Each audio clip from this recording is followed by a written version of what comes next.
ပြီးအဲ့အချိန်မှာဖယားတန်ကြားတယ်ငါတပီအမှုတော်ဆောင်ရမယ်ကျန်းစာကြောင်းတက်ပါတဲ့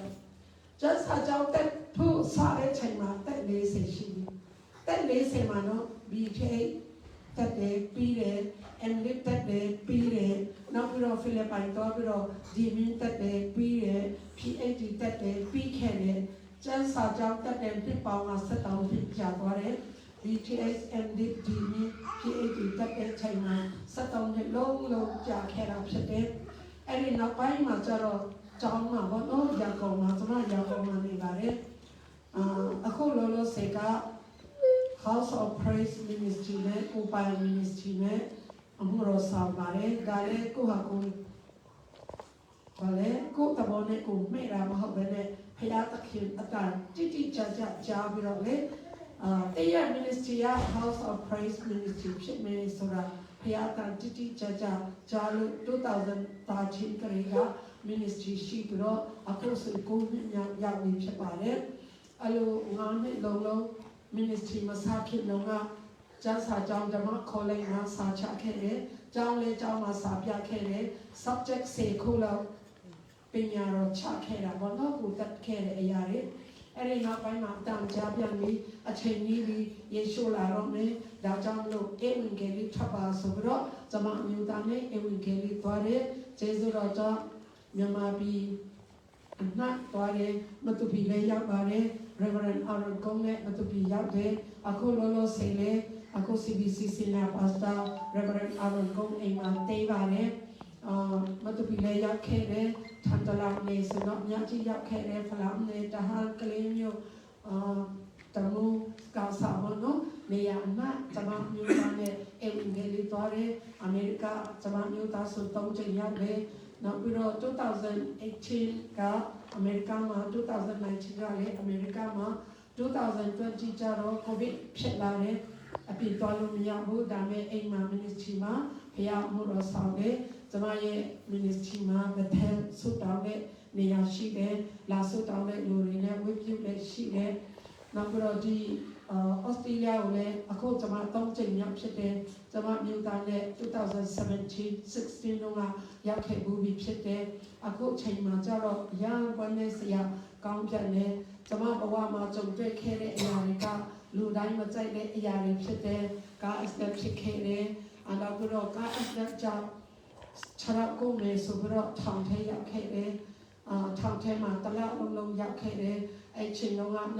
1988စစ်တောင်းလုံးအရေးခင်းတုန်းကလူ3ယောက်ကိုတတ်တယ်ခဲ့တဲ့စစ်တောင်းလုံးတော်ဦးမြလူ3ယောက်လေပြီးပြီးတော့တတ်တယ်ခဲ့တဲ့အတွက်သူ့ကိုကြိုးမိတ်နဲ့ပြန်တက်ရမယ်အသက်ကိုဖျားကရွေးချင်လို့ပေါ့နော်တင်းရဲ့ခေါ်စာကသူဖြစ်တယ်ဆိုပြီးတော့အပြစ်မရှိပဲနဲ့ပေါ့နော်ကျွန်မထောင်ထဲရောက်သွားတယ်ထောင်ထဲမှာတလတိတိနေခဲ့တဲ့အစ်စ်ထောင်ထဲမှာအဲ့ဒီမှာထောင်ထဲမှာကျိုးမိတ်ပိမ့်မဲ့လူတွေကတတ်ထားတယ်လုံချိပိုက်နဲ့ထားတယ်ဒါမဲ့ကျွန်မနေတဲ့နေရာမှာမိန်းကလေးအယောက်1000ရှိတယ်အဲ့ဒီမှာအမျိုးမျိုးပေါ့နော်ခုံးနဲ့လာတဲ့လူတွေရှိတယ်နောက်ပြီးတော့ပိတ္တစာလုံးလာတဲ့လူတွေရှိတယ်နောက်ပြီးတော့အမျိုးမျိုးပေါ့နော်ပြဿနာမျိုးမျိုးနဲ့ရောက်ကြတယ်ကျွန်မကျတော့နိုင်ငံခြားသွားဖို့ခေါ်စာတို့ဖြစ်ပါတယ်ဆိုပြီးတော့အဲ့ဒီထဲမှာရောက်တယ်အဲ့ဒီထဲမှာထောင်ထဲမှာရောက်တဲ့လူတွေလည်းထောင်သားတွေကိုအလဟတာမကြွေးဘူးချီတွေကိုရိုက်ခိုင်းတယ်စိတ်လိုက်ပြီးလိုက်ခိုင်းတယ်ဆက်ပြီးချောက်ခိုင်းတယ်အမျိုးမျိုးလောက်ခိုင်းတယ်အဲ့ထောင်ထဲမှာနော်လူမျိုးစုံနဲ့တွေ့ခဲ့ရတယ်အတူချုံနဲ့ပြောနေဆိုရင်မုံရမမီလောင်လို့သူ့ယောက်ျားနဲ့သူ့ကလေးတည်သွားလို့ဦးနောက်မနှက်တဲ့သူတယောက်ရှိခဲ့တဲ့ထောင်ထဲမှာကျွန်မထောင်ထဲရောက်တာနဲ့ထောင်တကားဝင်လာတာနဲ့ကျွန်မဘယ်လိုခေါ်လဲဆိုတော့အဲ့ဒီဦးနောက်မကောင်းတဲ့သူကလေဟာလေလုယာဆိုပြီးခေါ်တာဝင်လာတော့အဲ့ဒီမှာအယောက်တစ်ထောင်ကလေဟေးအမနာမယဟာလေလုယာလားဆိုတော့ဟုတ်တယ်လို့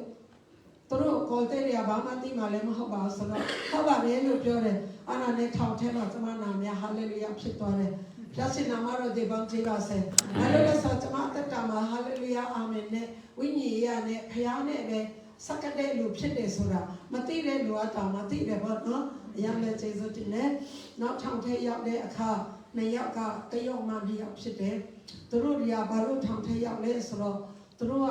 ရန်ကုန်22လမ်းမှာနေတဲ့လူတွေဖြစ်တယ်အငင်းကမနမတောင်ရောက်ရှိတယ်တဲ့သူတို့အကူရဲ့မိန်းမကိုသူတို့ကတတ်လိုက်တာဘာလို့တတ်လိုက်လဲဆိုတော့သူတို့အမွေလူချင်းတို့အကူရဲ့မိန်းမရှိရင်အကူနဲ့သူတို့ရဲ့သူမိဘတွေအရန်ချမ်းသာတဲ့ပတ်စံတွေကိုသူ့အကူ share လုပ်ရမှာဆိုတော့သူ့အကူမပေးချင်လို့တဲ့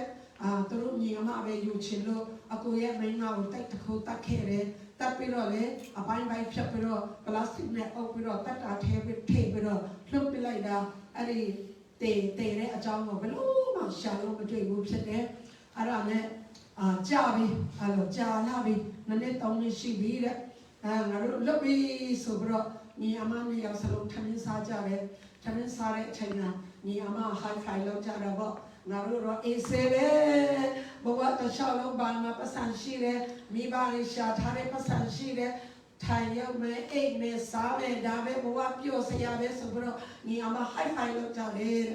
အဲ့ဒီနောက်တနေ့မှာတော့ရေးရီလာပြီးတော့လာပြောရောဘာလို့ဖမ်းကြတာလဲဆိုတော့သူတို့ထမင်းစားတဲ့စပွဲအောက်မှာလေအတန်ဖတ်ဆက်ထားတယ်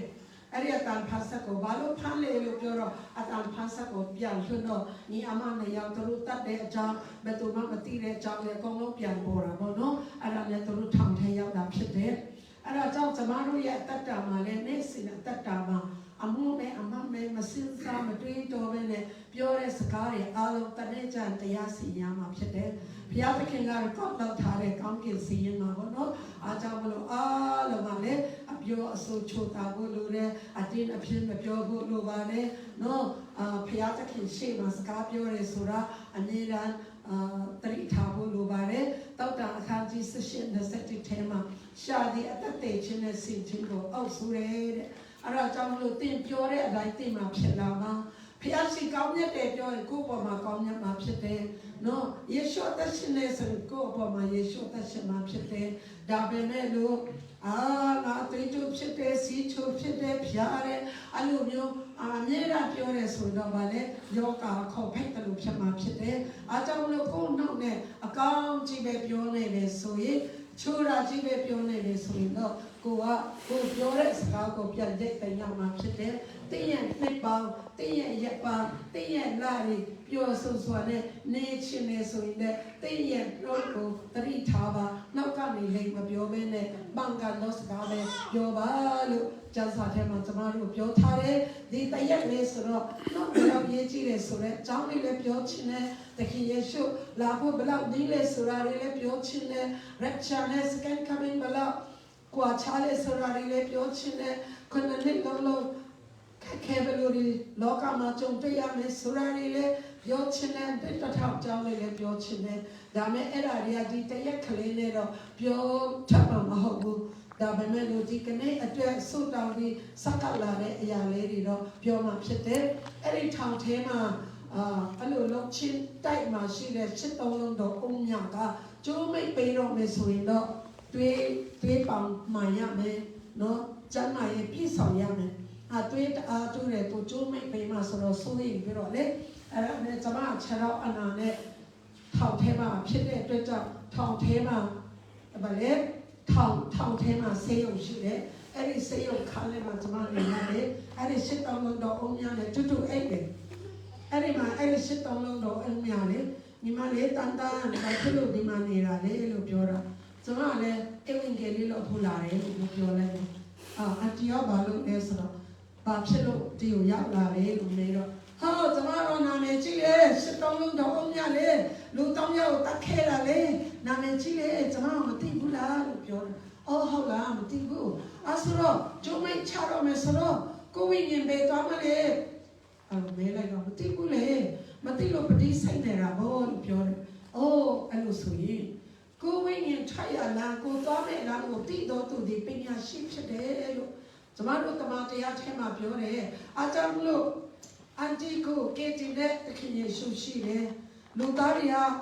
မနောကံကယကံဝစကံနဲ့အကျင့်စာရိတ္တဘလောက်ပဲချစ်ဘလောက်ပဲအပေါဆောက်ကိုတော့ကောင်းမှုနဲ့ကောင်းကင်မရောက်နိုင်ဘူးအားကြောင့်မလို့ယေရှုရဲ့ကေတင်ခြင်းထဲမှာ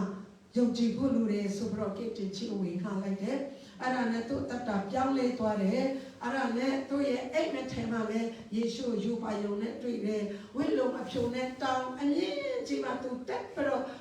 တမီးတာပြောရဲအဲ့ဒီဝိလုံအဖြူတခင်ယေရှုသူ့ကိုလက်ခံဟန်ပြီးတော့ငါအသေးတော်နဲ့တည့်ရဖြစ်စေကြပြီဆိုတော့သူ့ကိုခေါ်တာဆိုတာတွေ့တယ်တဲ့အဲ့ဒါနဲ့သူ့ရဲ့ဗာလေကိတ္တိချီရသွားတယ်သူနဲ့တခြားလူ10ဦးလောက်အသက်တာပြောင်းလဲသွားတယ်ပြီးတဲ့အခါကျတော့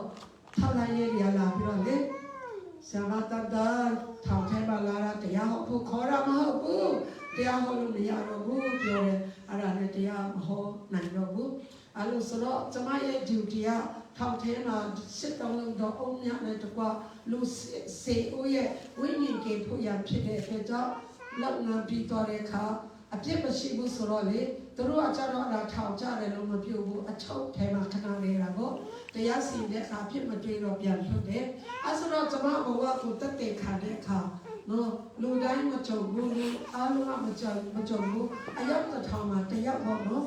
ကအစဖြစ်ခဲ့တယ်ထောင်ထဲရောက်ခဲ့တယ်စေယုံမှာတပြည့်လုံးနေခဲ့တော့စေယုံဘဝဘယ်လောက်ခက်တယ်ဆိုတာနားလေခဲ့တယ်စေယုံမှာဆရာဝန်တွေက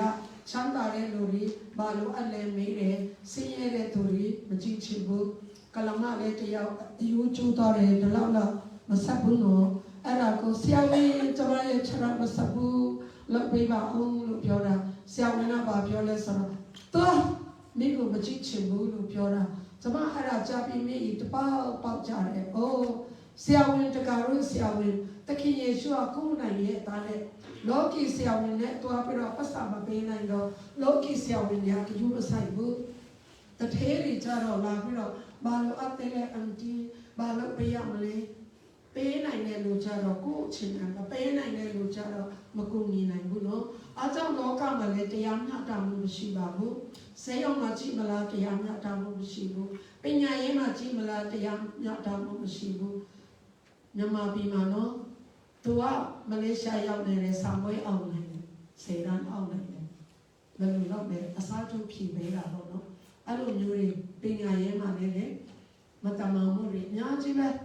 အဲ့ဒါကြောင့်လို့လေလောကမှာတရားချင်းမျှတချင်းဆိုတာမရှိတော့ဘူးမေတ္တာဆိုတာလည်းမရှိတော့ဘူးเนาะကျမရဲ့ဘဝအတိတ်ကြုံမှာပေါ့ထောင်ဘဝရောက်ခဲ့တယ်စေယုံဘဝရောက်ခဲ့တယ်ခက်ခဲချင်းတွေ့ခဲ့တယ်เนาะကျမမကြိုက်ဆုံးနောက်ဆုံးမှရောက်ခဲ့တယ်ဘာရောက်ခဲ့လဲဆိုတော့ကျမအမျိုးသားနဲ့လက်စနာမြင့်လုံးအတူတွေးလာခဲ့ပြီးတော့နှစ်ယောက်စလုံးဘောအကယ်ဖြစ်လာပြီးတော့ကျမအမျိုးသားဘောအကယ်မဖြစ်ခင်တောင်းပြီးတော့သူကဘောမကဲမဟုတ်ဘူးတမဘောလကဲသူကဲတဲ့ချင်းစိတ်ချမှုရဖို့တမတတ်တာပေးဆက်ခဲ့ရတယ်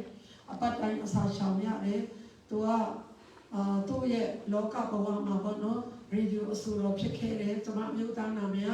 Reverend Dr. Clifford Van Tham ဖြစ်ပါတယ်ရေဒီယိုအဆိုတော်ဖြစ်ခဲ့တယ်ရေဒီယိုမှာသူတချင်းဆိုတာပုံရိပ်ပေါင်း80ရှိခဲ့တယ်နောက်ရုပ်ရှင်မင်းသားဇော်ဝမ်းနေခေအလိုမျိုးတွေပေါ့နော်အဆိုတော်တွေနဲ့တချင်းဆိုခဲ့တယ်နောက်ရုပ်ရှင်မင်းသားမင်းသမီးတွေနဲ့တက်တွေးလာခဲ့တယ်ကျမတို့မြောက်ပိုင်းချင်းတောင်မှာတော့နာမည်ကြီးခဲ့တာပေါ့နော်အဲ့လိုမျိုးဖြစ်ခဲ့တယ်ဒါပေမဲ့ဖျားတရားမရှိခဲ့ဘူးအဲ့လိုနဲ့သူနဲ့ကြိုက်ကြတော့လက်ထပ်တဲ့နောက်ပိုင်းမှာတောင်းတလုံးကျွန်တော်ဖြစ်တော်ပဲယေရှုမရှိရဲ့လောကခဏလေးပဲအဲ့လိုမျိုးဆိုတော့သူနဲ့တောင်းနှစ်လုံးယုံကြည်ခြင်းနဲ့တူပဲနဲ့ကျွန်မပေးစပ်ပြီးဆုတောင်းခဲ့တယ်တောင်းနှစ်ပြီးတဲ့အခါသူလည်းအတ္တပြောင်းလဲလာတယ်သူအတ္တပြောင်းလဲလာပြီးတော့အတူတကွဖျားမှုတော်ဆောင်ကြတယ်ကျွန်မအသက်20မှာပြောင်းလဲတယ်အခုကျွန်မ66နှစ်ရှိပြီအမှုတော်ဆောင်တာအစိုးရဝန်ထမ်းလုပ်ရင်းနဲ့အချိန်ပိုင်းနဲ့မှုတော်ဆောင်တယ်ကျန်းစာကြောင့်တက်တယ်အချိန်ပြီးနဲ့မှုတော်ဆောင်တယ်အခုအင်ဝင်ကြီးနဲ့တွားပြီးတော့အမှုတော်ဆောင်တာကိုနှစ်ရှိပြီး7နှစ်နီးပါးအစတော့ကျွန်မအမျိုးသားနဲ့တွေ့လာခဲ့တယ်မန်ဖြစ်တော့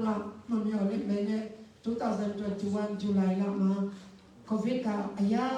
ပဲပြင်းလာတယ်အဲ့ဒီ2021 July မှာအမှုတော်ဆောင်ကြီးပဲ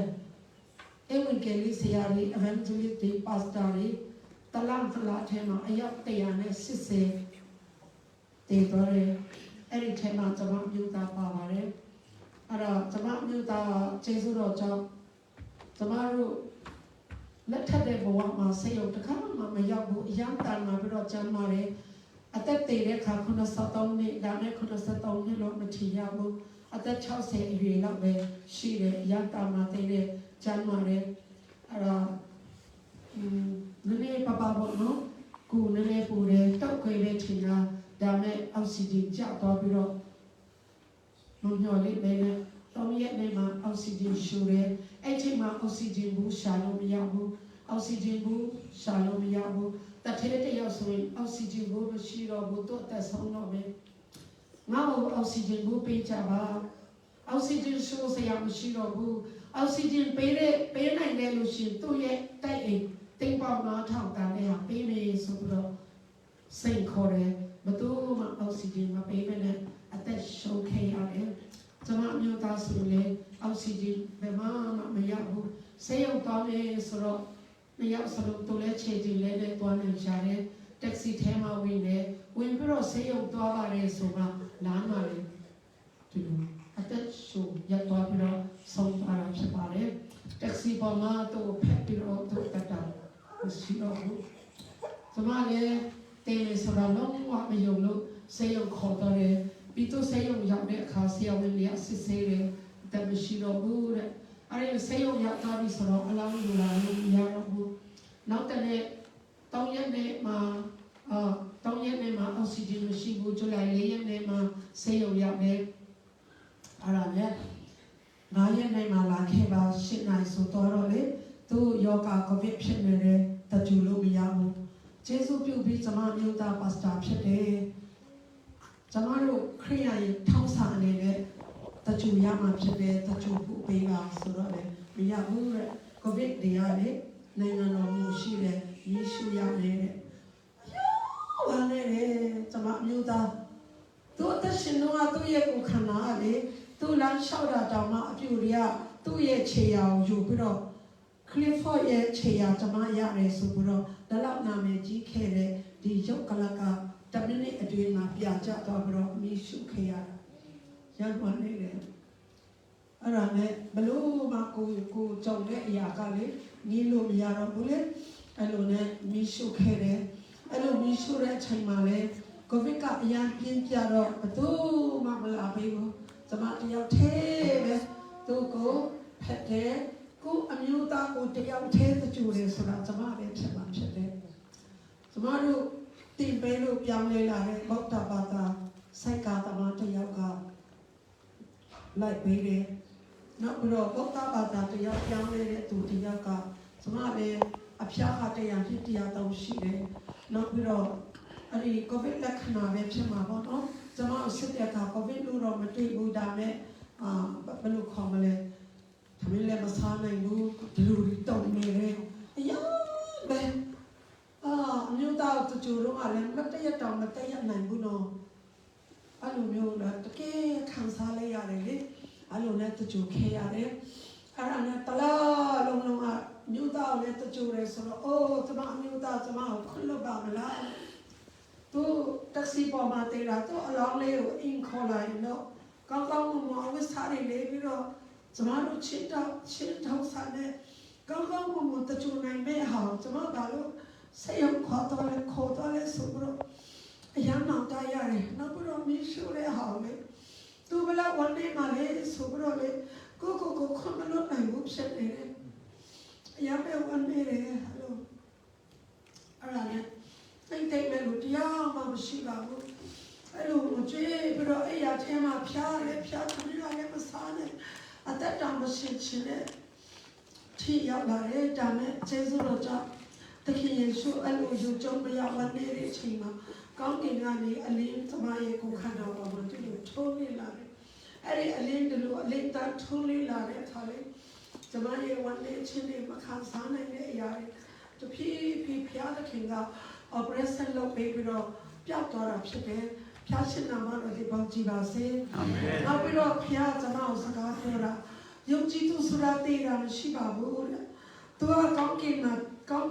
နေပြီးတော့သမီးကလောကမှာနေတာပဲဖြစ်တယ်သူ ตัวเขามียักษ์มันเลยเพราะตมีอะไรก็ยักษ์มันเลยละบ้าง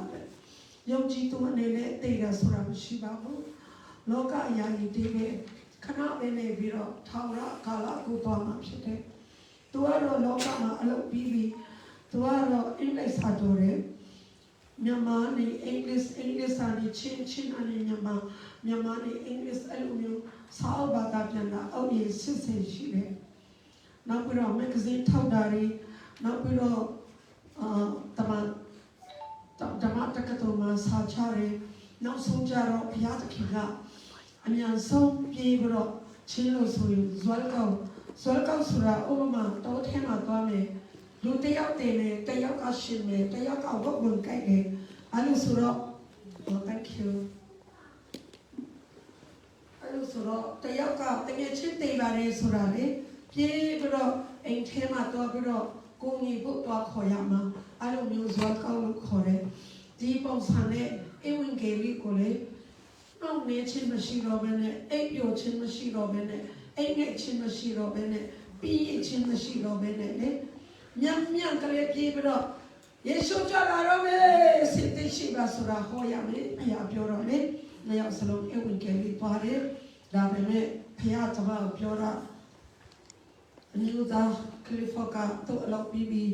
ငါတမီးတင်အလောက်မပြီးသေးဘူးနိုင်ငံတကာတွားရအောင်မယ်အဝင်ကလေးဟောရအောင်မယ်တင်းအသက်ကိုတော့ခြံပေးတယ်ဆိုပြီးတော့ကျွန်တော်တက်ရှင်ခွင့်ရလာတာဖြစ်တယ်သူကြတော့ခေါ်တော်ချင်းခံတယ်နောက်ပြီးတော့ကျွန်မတို့ကျန်းစာနဲ့စကားပြောတယ်တောက်တာအခန်းကြီးစက်ခေါ်အနေနဲ့ဆက်ပြီးစိတ်ကြမ်းမှလည်းဆိုတော့ကိုကြမ်းမှဖြစ်တယ်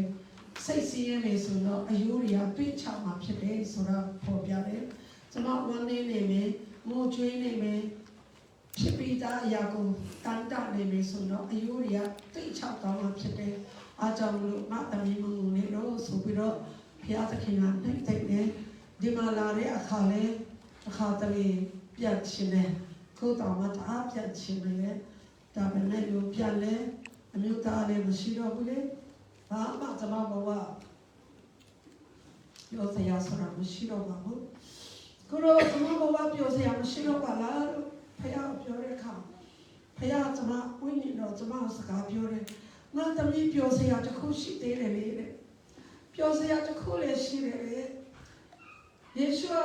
လူတွေကိုချစ်ပါတယ်ယေရှုအကြောင်းပြောတယ်အေဝင်ကြီးအကြောင်းပြောတယ်ဆိုရင်ဝန်တာရမဟုတ်ဘူးလားဖခင်ပြောတယ်အဲ့ဒါကြောင့်ကျွန်မဘဝမှာပြောစရာကအခုလူတရားဟောခွင့်ပြုပြီးတော့တကယ်ယေရှုကောင်းတဲ့ဆိုတာတသက်ခံခွင့်ပြုပြီးတော့ဘုရားသခင်ကောင်းတဲ့အကြောင်းကိုပြောခွင့်ရတဲ့အခါအရာမဲ့ဝန်ရပါတယ်ဒါကြောင့်ကျွန်မဘဝတွေ့ကြုံတဲ့အရာတွေအများကြီးဖြစ်တယ်အဲဒီကျွန်မတွေ့ကြုံတဲ့အရာတွေနဲ့ပြောချင်တဲ့အရာကကျွန်မအမျိုးသားဆုံးသွားပြီအမျိုးသားကိုယူရောက်ချင်လည်းမရှိတော့ဘူးချစ်ချင်လည်းမရှိတော့ဘူးအဲ့ဒါကြောင့်ခင်ဗျန်းတဲ့နဲ့ဇနီးတဲ့နဲ့အတူအသက်ရှင်တဲ့သူရီကိုယောက်ျားကိုချစ်ပါကိုယောက်ျားကိုယူသေးပါကိုယောက်ျားကိုပြုစုပါကိုယောက်ျားပိုက်ဆာလာကြည့်ပါကိုယောက်ျားရေချိုးတဲ့အခါကြောကုန်းကိုကုတ်ပေးပါခြေသေးတဲ့သေးရရှိပြပေးပါကိုယောက်ျားကျေနပ်အောင်အတားနေပါကိုမိန်းမကိုပြုစုပါဆိုတာပြောချင်ပါတယ်ကျမနဲ့ကျမမျိုးသားတယောက်နဲ့တယောက်တအားချစ်ခဲ့ကြပါတယ်ဒါပေမဲ့ကျမမျိုးသားကိုချစ်ပါတယ်လို့ပြောစရာမရှိတော့ဘူးဖြစ်တယ်အဲ့ဒါကြောင့်ကျမရဲ့ဘဝသင်ခန်းစာလေးပေါ့နော်မိသားစုအကျင့်လေးများတအုပ်နဲ့တအုပ်တကယ်ချစ်ကြပါအသိတော်မှာလည်းချစ်ကြပါပါစတာနဲ့သိတော်လူကြီးမှချစ်ကြပါချစ်ကအရေးကြီးဆုံးပါပဲဆိုတာတသက်ခံချင်တယ်အဆိုတော့ကျမရဲ့ဘဝကအတူချုံနေတာဖြစ်တယ်အဆိုတော့ဒီနေ့ဝေငှမဲ့တရားဒေသနာတွေဝေငှမှာဖြစ်တယ်အဲ့ဒီဝေငှရအတွက်အခုဒီမှာလာတဲ့အခါဒီလူငယ်လေးကျုံကလေးကသူ့ဘဝက homeless ဘဝထိရောက်ခဲ့မှုတယ် gangster မှာလည်းရောက်ခဲ့မှုတယ်မလေးမှာအရက်ကျေးကျွန်တော်နေခဲ့တယ်ဒါပေမဲ့ယေရှုကိုတွေ့ပြီးတော့တတ်တာပြောင်းလဲလာတဲ့သူတယောက်ဖြစ်တယ်အဲ့လိုဆိုတော့သူကကျွန်မရဲ့ဒီဟောမဲ့ဒေသနာဝိညာဉ်မသိရှိဖို့ရတဲ့ဆုတောင်းလေးမှာဖြစ်တယ်ယေရှုပြည့်အားလုံးမသိရမယ်ပြီးတော့ I'll take a video phone, please. Now, all of Sudan, Samaya Bawane, Himalaya, Sakabio, Bibip, Umalo Chineva, Yakam Yaknane, Harry Chema, Kaya, Gabi, take the poor, Shire, a change Shire Chema, Yaka, at the Shibro, Yakan Jalo, Piandre, at the Tasakaya, a Chinchin Chia, Kumibao Chia, a Jim Mayane. Kimoteri Chitaya Surari Yochimare Alo Hallelujah Kunaka Obiro no Ataka Alo Sakame Biro Tontonga Nico Chow Sudama Pete 1, 2, 3 Hallelujah Hallelujah Hallelujah Hallelujah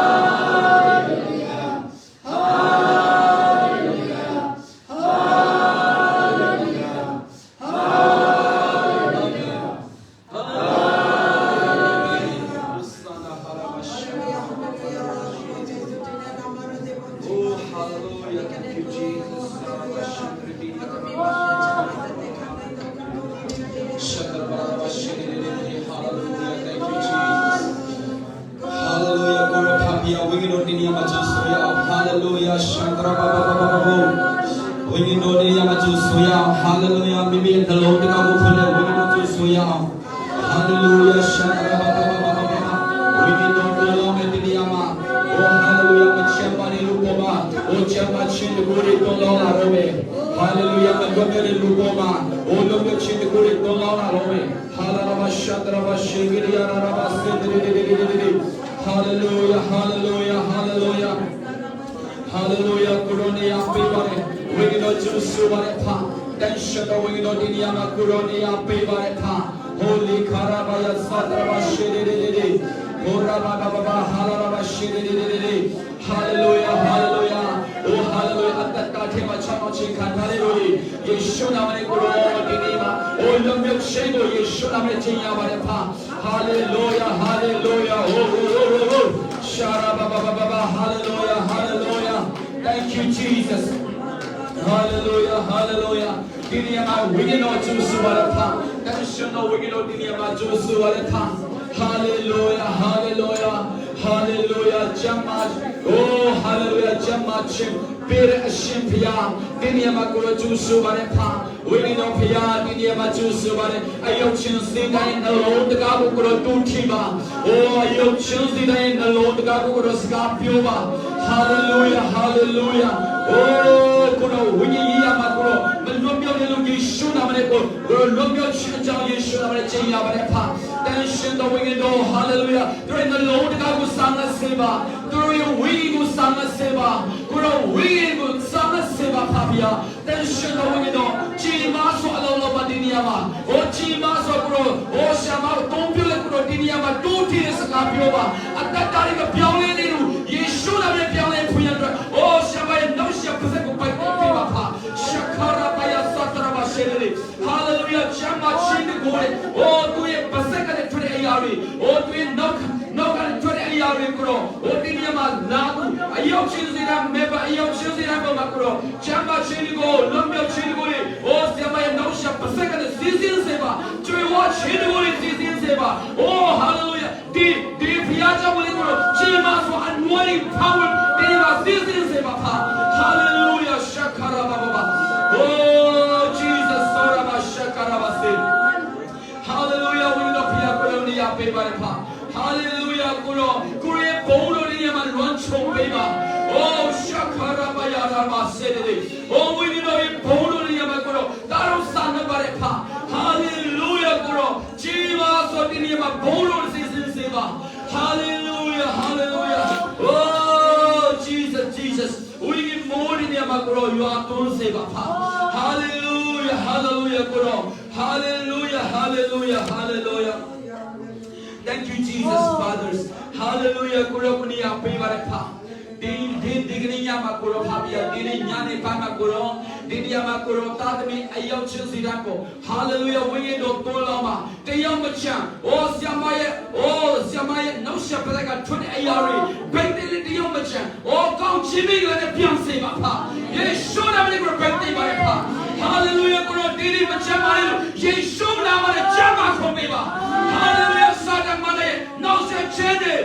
အပင်လောကရတွေယေရှုနာမနဲ့အမိုက်ပေးပါလေဖာဟာလေလုယာဝိညာဉ်တော်တင်ရမကျူဆိုပါလေဖာဝိညာဉ်ချေမဆိုဆရာမပါတုံးပြလေကိုရောကျူဆိုပါလေဖာယေရှုနာမနဲ့ဆုတောင်းဆက်ကပါလေကိုရောဖာပြတဲ့ခင်အာမင်ကျေးဇူးတင်တယ်ကျေးဇူးတင်တယ်ခိုင်လို့ရပါလိမ့်ရှင်ကဲနိုင်မတော့ပါလိမ့်ရှင်ဟုတ်နိုင်မတော့လိမ့်အစတော့နိုင်ဝတ်လည်းပဲတရားဟောမှာပါတယ်ဒီကနေ့ကျွန်မစစ်ဆောင်ပြီးတော့လေရွေးချယ်ထားတဲ့အရာကတော့အသွေးတော်နဲ့ဘုရားသခင်တိုင်းကိုလောက်ပေးထားတဲ့ခုနှစ်ချက်ဖြစ်ပါတယ်အသွေးဆိုတာပဲအရေးကြီးတာ Sama mic mang အသွေးကတကယ်ပဲအရေးကြီးတာဖြစ်ပါတယ်လူရဲ့အသက်ကအသွေးပါပဲမူတည်တာဖြစ်ပါတယ်ကျွန်မရဲ့ကားအသက်လုံးကသွေးရီစီစီနဲ့အခါတက်မရှိတော့ဘူးလေအဲ့ဒီမှာစစ်သားရဲ့သွေးခုနပလင်းတူပြီးတော့နလန်ထူလာတာဖြစ်တယ်အသွေးတလုံးချင်းမရှိဘူးဆိုရင်ပြစ်ခုလုံးချင်းမရှိဘူးအဲ့တော့ကြောင့်နံပါတ်1မှာအသွေးပရိငယ်နဲ့ပတ်သက်ပြီးတော့နံပါတ်1မှာပြောချင်တဲ့အရာကတိယောတက်ခုထဲမှာဘာတွေ့ရလဲဆိုတော့တကဘာလုံးမှာရှိတဲ့လူသားတွေရဲ့အပြစ်တွေအားလုံးကိုအသွေးတော်ကဆေးကြောတာဖြစ်တယ်ဟာလေလုယာဟာလေလုယာ Amen ဘာသာတရားကတမလုံးနာကောင်းတာရပါစေဆိုတော့တုံ့တင်တယ်ဘာသာတရားတိုင်းကောင်းတယ်ဒါပေမဲ့လူတွေရဲ့အသွေးမှာပါလာတဲ့အပြစ်ကယေရှုအသွေးရပဲဆေးကြောနိုင်တာဖြစ်တယ်သမားတို့ဒီဘေးချင်းကနေအပြစ်ဆွေးခဲ့လေဆိုတော့ယောမ9စနစ်ကနေတရားတော်သူပြတ်မှာလို့လူသားအလုံးပြတ်မှာလေပြောတယ်တရားတော်သူကဘာလို့လဲအာဒံဖြစ်ပါတယ်လူအာဒံမှာပထမone commandment ကျူးလွန်ခဲ့တယ်အတိတ်ကိုမစားရဘူးစားတော့နေမှာဧကအမှန်တင်တယ်ဖယားမစားရဘူးစာရဏမွေစိုးထဲဝင်ပြီးတော့စားခိုင်းတယ်စားတယ်တေလားတချို့ကမသေးဘူးတချို့ကသေးတယ်ကဘာအုပ်ကျအခန်းကြီး9အငယ်9မှာအာဒမ930မှာတည်တယ်ဆာလံ90အငယ်လေးမှာတရက်ကဖယားအတွက်နှစ်1000နဲ့ equal အာဒမ930ဆိုတော့တရက်မပြီးဘူးဖယားအတွက်တရက်က1000နဲ့တူတယ်ဆိုတော့အဲ့ဒီနေ့မှာပဲတည်တာဖြစ်တယ်ခန္ဓာကိုယ်တည်တယ်ဝိညာဉ်အဆက်တွေလည်းပြတ်သွားပြီးတော့တည်ခဲ့တယ်ဝိညာဉ်ရေးရာတည်ပြီးတော့ခန္ဓာကိုယ်လည်းတည်ခဲ့တယ်ရှင်လုကာအခန်းကြီး9:60ထဲမှာ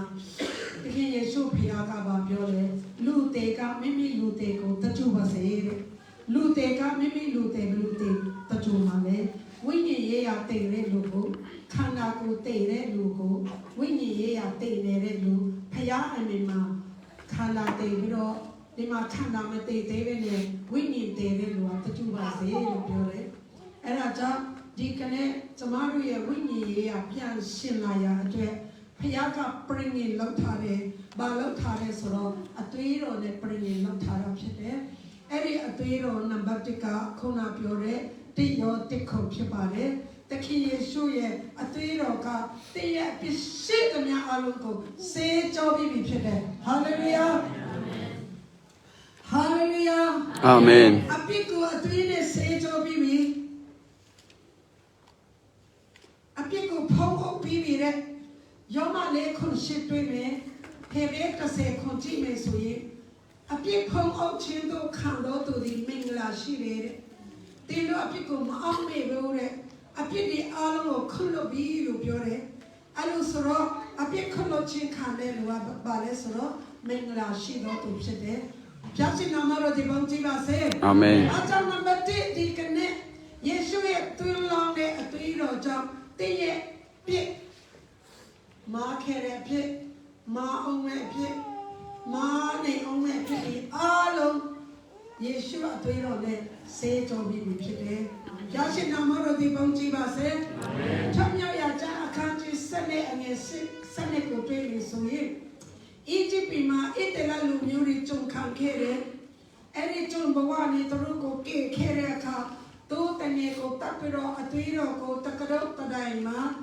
တောက်ခဲ့တယ်။အဲ့လိုတောက်ချင်းခံတဲ့အထေးကလူတွေကမြင်းစေချင်းကကြော်လွတ်ခဲ့တာဖြစ်တယ်။အဲ့ဒီအသွေးတော်ကယေရှုအသွေးကိုပုံဆောင်တာဖြစ်တယ်။ဣသေလလူမျိုးတွေပတ္တခါပွဲနှစ်တိုင်းကျင်းပတဲ့ပတ္တခါပွဲအရာအရေးကြီးဆုံးပွဲတော်ပတ္တခါပွဲဟာသခင်ယေရှုခရစ်လောကမှာလာပြီးအသက်တာကိုပေးမယ်အရာကိုဖော်ပြခဲ့တာဖြစ်တယ်။ဒါချင်းနံပါတ်တွေပေါင်းကြည့်ပါစေ။ဟာလေလုယာ။အာမင်။အဲ့တော့ဘယ်မှာတွေ့ရမှာလဲဆိုတော့ဝိပုယ္ကျမ်းအခန်းကြီး14အငယ်1ကနေ14ကိုလေ့လာမယ်ဆိုရင်အဲ့ဒီမှာရစ်ကောင်ပူဇော်ရတဲ့ဟာမျိုးမျိုးပေါ့နော်။မိဆွေရရဲ့မိတ္တဟာရရဲ့အပြစ်ဖြေရရဲ့အဲ့လိုမျိုးတွေအများကြီးဒါမဲ့အဲ့ဒီဝိပုယ္14ထဲမှာတဲ့နှကောင်ကိုဖတ်ရမယ်တဲ့တခေါင်ကိုအသေးတက်ရမယ်တဲ့အဲ့ဒီတကောင်အသေးတက်ပြီးလောက်ချင်းကပါလဲဆိုတော့ယေရှုလောကတိုင်မှာတေတက်ချင်းကိုပုံဆောင်တယ်တကောင်ကိုကြတော့လွတ်ရမယ်တဲ့လွတ်တယ်ဆိုတာတင်းရဲ့ဘဝစာတန်လက်ထဲကနေဘုရားသခင်ကကဲလို့ပြီးတော့လွတ်ပြီးဖြစ်တယ်ဟာလေလုယာအာမင်ယေရှုရဲ့ပြီးတော့ကြောင့်ဒီနေ့ကျွန်တော်ကငရေတော်ဆရာမလို့ပဲနဲ့ကောင်းကင်တကားကိုဖွင့်ပြီးဖြစ်တယ်အဲ့ဒီကောင်းကင်တကားယေရှုအပြီးတော့ကြောင့်ဖွင့်ပြီးဖြစ်လို့ဒီကနေ့ယေရှုယုံကြည်တဲ့သူတွေကထာဝရတရားပြီးတော့ကောင်းကင်သွားရလမ်းကိုအသွေးတော်နဲ့ဘုရားသခင်သားတော်ယေရှုကတကားဖွင့်ပေးပြီးဖြစ်တယ်ဘုရားရှင်နာမတော်ဒီပုံကြည်ပါစေအာမင်ခရစ်တော်ရဲ့အသွေးတော်ကကောင်းကင်စီစီနဲ့သူရဲ့ကောင်းကိုရိုက်ပြီးတော့သွေးဖောက်ချလာပြီးတော့မျက်နှာမှာစီစီလာတယ်လက်နှစ်ဖက်ကိုတန်ကြီးနဲ့ရိုက်ပြီးတော့တန်နေတဲ့သွေးတွေထွက်လာတယ်ဒီနှလုံးကနေလှမ်းနေထူပြီးတော့သွေးနဲ့ရေထွက်လာတယ်ခြေထောက်နှစ်ဖက်ကနေထွက်လာတယ်ကြောကိုတို့ကရိုက်ပြီးတော့ကြောကနေထွက်လာတယ်အဲ့လိုဆိုတော့သခင်ယေရှုကိုဘယ်နှချိန်ရိုက်လဲဆိုတော့39ချိန်ရိုက်တာဖြစ်တယ်ကျိုးလူမျိုးတွေကအချိန်40ရိုက်လို့မရဘူးချိန်40ရိုက်ခွင့်မရဘူးသူတို့ရဲ့ဥပဒေသူတို့ရဲ့လောမ39ချိန်ခရစ်တော်ကဝေဒနာခံစားပြီးတော့ရိုက်ချင်းကိုခံခဲ့ရတာဖြစ်တယ်သူရဲ့တကူလုံးကနေထွက်လာတဲ့အသွေးတော်အဖြစ်တင်းရဲ့အပြစ်ကိုဆေးကြောပြီးတော့တင့်ကိုကြမ်းမှချင်းပေးတာဖြစ်တယ်သူတေတနာလုပ်တဲ့ဆရာဝန်တွေကလူတအုံးမှာ39ပါတော့အကြီးအကျယ်ယောဂရှိတယ်တဲ့39ပါအဲ့ဒီ39ပါယောဂကယေရှု39ကျင့်ရိုက်ချင်းခံတဲ့အထဲမှာကုံလုံးစေးကြောပြီးပြီးတော့အပြစ်တီလက်ထဲကလွတ်ပြီးတော့ယောဂထဲကနေကင်းဝေးစေပြီးဖြစ်တယ်ဘုရားရှင်နာမတော်ဒီပေါင်းကြည့်ပါစေအာမင်ဟာလေလုယာအာမင်အာမင်ယောရှုအခန်းကြီး28ကိုတွေ့မယ်ဆိုရင်ယောရှုကဂျေရီကိုကိုတိမ်ပိုင်တော့မှာဖြစ်တဲ့အခါရာဟပစ္စတဆာမအိမ်မှာကျိုးအနေချီထားတဲ့အထဲမှာနေမယ်ဆိုလွတ်မြောက်မယ်ပြောတယ်အဲ့ဒီကျိုးနေရဲ့နမိတ်လက္ခဏာတက်တဲ့ကသခင်ယေရှုရဲ့အသွေးပဲဖြစ်တယ်အားကြောင့်မလို့ပတ္တခါပွဲမှာလဲသူ့တငယ်သွေးဂျေရီကိုတော့တိမ်တဲ့အခါမှာလဲကျိုးအနေကယေရှုရဲ့အသွေးတော်ပဲဖြစ်တယ်ပြီးတဆာမပဲအဲ့ဒီကျိုးနေလဲချီပြီးတော့လေသရှုနေရောက်ကိုသူကပြုစုခဲ့တဲ့အတွက်ကြောင့်အဲ့ဒီပိတစာရဲ့မျိုးဆက်ကနေမော့လူမျိုးဖြစ်တဲ့ရုတမျိုးဆက်ကနေပဲသခင်ယေရှုကမွေးဖွားလာတာဖြစ်တယ်ဟာလေလုယာဘုရားရှင်နာမတော်ဒီပေါင်းကြည့်ပါစေအာမင်အားကြောင့်ဒီကနေ့မထားဖို့နံပါတ်1တိအပြည့်လွတ်ပြီးယေရှုရဲ့အသေးပြင်းကြောင့်နံပါတ်2တိအနာရောဂါပြောက်ပြီးဟာလေလုယာအာမင်စီချိုမရှိတော့ဘူးသွေးတိုးမရှိတော့ဘူးကင်ဆာမရှိတော့ဘူးအကျိတ်မရှိတော့ဘူးနော်ဘာယောဂမှမရှိတော့ဘူးဆရာဝန်ကရှိတယ်ပြောပြီးတော့ခံစားချက်နဲ့ယောဂကိုမှရှိတယ်ဆိုပြီးတော့မယူလိုက်မိပါနဲ့ကိုရောတာချက်ကြရတော့မနဲ့ကျမ်းမာပြီလို့ပြောတဲ့တစ်ပင်နှစ်24ထဲမှာသူ့ရဲ့ကိုခန္ဓာကိုယ်တိုင်က အပြစ်ကြောင့်အသေးခံပြီးတော့ကျွန်တော်တို့ရဲ့အပြစ်မှတည်သွားတယ်သူ့ရဲ့ရိုက်တဲ့တာချက်တောင်များနဲ့အနာရောဂါငြိမ့်ပြီလို့ပြောတယ်ဟာလေလုယာဟာလေလုယာထပ်ရကျမ်းဆန်ငါ26အဲ့ဒါလေးတော့ခဏဖတ်မယ်ကျွန်မအများများပြောချင်လို့ကျမ်းစာရဲ့အလုပ်ပဲပြောသွားပါတယ်ထပ်ရကျမ်းဆန်ငါ26ကျေးဇူးပြုပြီးလိုက်ပေးပါတင်တို့သည် တင်တို့သည် တင်တို့ဖျားသခင်သာရဖျားဤ တင်တို့ဘုရားသခင်သာဘုရား၏ ငါကိုစစ်စစ်နားထောင်၍ စကားကိုစစ်စစ်နားထောင်၍ တော်မူသောခြင်းကိုခြင်းနှင့်၎င်း နှစ်သက်တော်မူသောခြင်းကိုခြင်းနှင့်၎င်း ညတရားတော်အလိုသူလိုက်၍ ပင်ရတရားတော်လူတို့လျ၍ စင်တော်မူချက်တို့ကိုဆောင်ရှောက်လျင် ရှင်တော်ချက်ကိုဆုံးဆုံး၍ ငါသည်ဧကရုလူတို့၌ အာနေလူလူတော် ဆွေစေသောယောဂတဆုံးတစ်ခုမြတ်တင်တော်မဆွေရ ပြုစေတော် ငါသည်တင်တို့ဤယောဂကိုငိစေသောသာရဖျားဖြစ်သည် ဤစေတော်ထာဝရဘုရားဖြစ်သည် nan zo na andam tar tu na kasi atin tisan e bekam na ni pakhat na swala ngai chiam pani na zot adam ta hallelujah tiya na yo ka ngai bi de no asuro na set tong the ma le yan tu ya ba le thanya ya chan na set tong na set ne sha the ma tin do i phya phim thara phya ko wut pyu ya mi tin ni mong ko la ka ye ko la ka kam ji be mi ana yo ka ko le tin ni a the na law yu mi tin law me ya ka phya o chi mon me tin ye mo tin ye sa se ya de nga be me tin ye ana yo ka ngai se ma lo pyo ra phit de hallelujah amen number 1 na ba le aki kin lo be ka so la ngai chia ye shot te ro ka a pit kin mi no ကဘာပေါ်မှာရှိတဲ့လူသားအလုံးယေရှုကဲ့တင်ပြီးအားလုံးကိုကဲ့တင်ပြီးမွတ်စလင်ကိုကဲ့တင်တယ်ဗုဒ္ဓကိုကဲ့တင်တယ်ဟိန္ဒူကဲ့တင်တယ်ခရစ်ယာန်ကဲ့တင်တယ်လူအပေါင်းတို့ကဲ့တင်တယ်ဒါပဲမဲ့လို့ယုံကြည်ခြင်းနဲ့မယူဘူးဆိုကိုယ့်အတွက်မဟုတ်ဘူးယုံကြည်ခြင်းနဲ့ယူရဆိုကိုယ့်အတွက်ဖြစ်တယ်အားကြောင့်နံပါတ်1ကအဖြစ်ကင်းတယ်နံပါတ်2ကကျမ်းမာတယ်ကိုရိုင်းလာချက်တိုင်းရတော့မင်းနဲ့ချမ်းပါတယ်တခင်ယေရှုအယံဝန်နေတာကလေသူက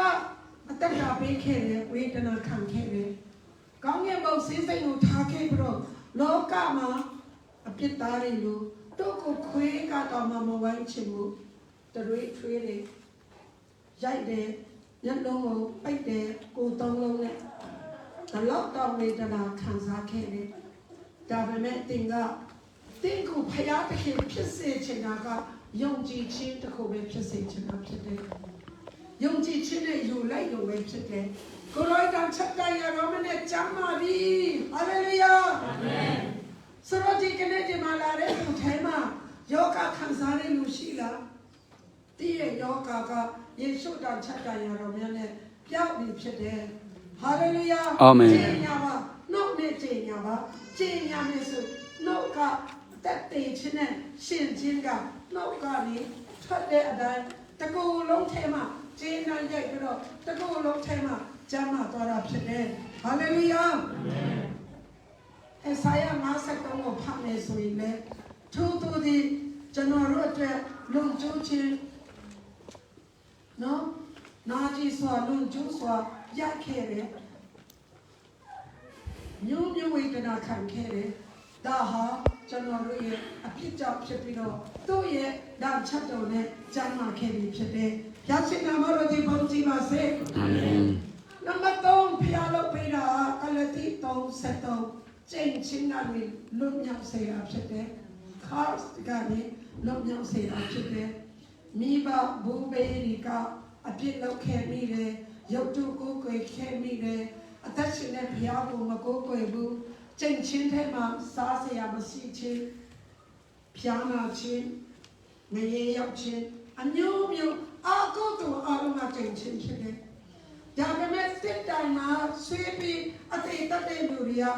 ကျင့်ချင်းကနေလွတ်မြောက်တယ်လို့ပြောထားတယ်။စစ်တိုင်မှာ